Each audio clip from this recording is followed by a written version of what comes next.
Magandang araw po. Narito na po magiging lagay ng panahon ngayong araw ng Huwebes, October 30, 2025.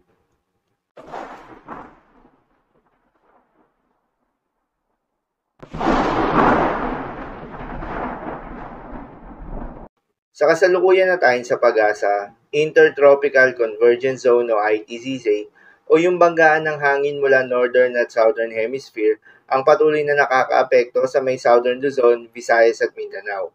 Dahil dito ay asahan yung maulap na kalangitan na may kalat-kalat ng mga pagulan at thunderstorms. Habang umiiral din itong northeast monsoon o hanging amihan at easterlies o yung mainit na hangin na nanggagaling sa may karagatang Pasipiko. Dahil nga sa dalawang weather system na ito, nagre-resulta ito ng tinatawag na shear line o yung banggaan ng malamig na northeast monsoon at mainit na easterlies na nakakaapekto ngayon sa malaking bahagi ng Luzon, kasama ng Metro Manila. Dahil dito ay asahan yung bahagya hanggang sa maulap na kalangitan na may kalat-kalat ng mga pagulan at thunderstorms.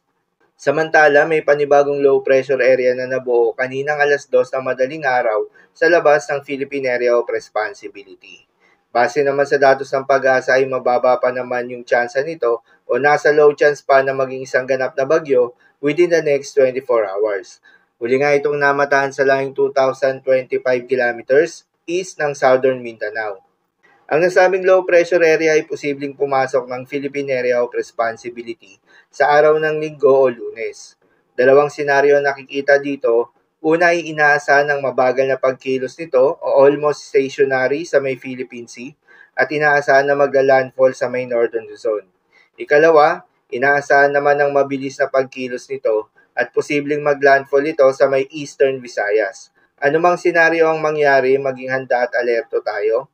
Kaya naman para sa magiging development nito, patuloy lamang na magantabay sa mga update nating ilalabas, lalo na ng pag-asa. Para naman sa magiging lagay ng panahon ngayong araw ng Huwebes, dahil nga sa epekto nitong Intertropical Convergence Zone, asahan sa Visayas, Mindanao, Bicol Region at Mimaropa, ang maulap na kalangitan na may kalat-kalat ng mga pagulan at thunderstorms.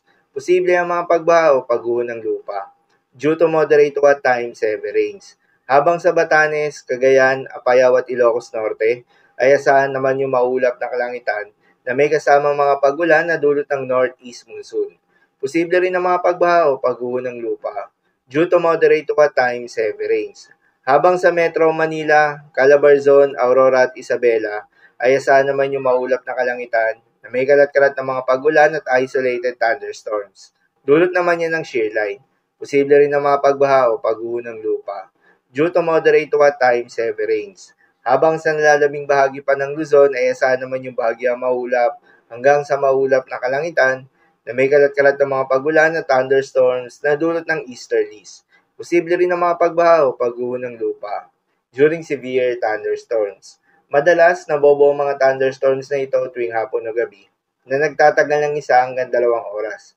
Kaya naman ingat sa mga posibleng banta ng pagbaha at pagguho ng lupa, lalong-lalo na sa mga lugar na inuulan na noong mga nakaraang araw pa. Para naman sa magiging lagay ng mga dagat baybayin, ayon sa pag-asa ay may nakataas pa rin tayo na gale warning sa mga seaboards ng Batanes at Babuyan Islands. Payo ng pag-asa ay huwag munang pumalaot yung mga kababayan nating mangingisda at yung may mga maliliit na sasakyan pandagat sa mga nasabing seaboards dahil inaasahan pa rin yung maalon hanggang sa napakalon na karagatan. So, lamang po para sa lagay ng panahon ngayong araw ng Huwebes. Keep safe everyone.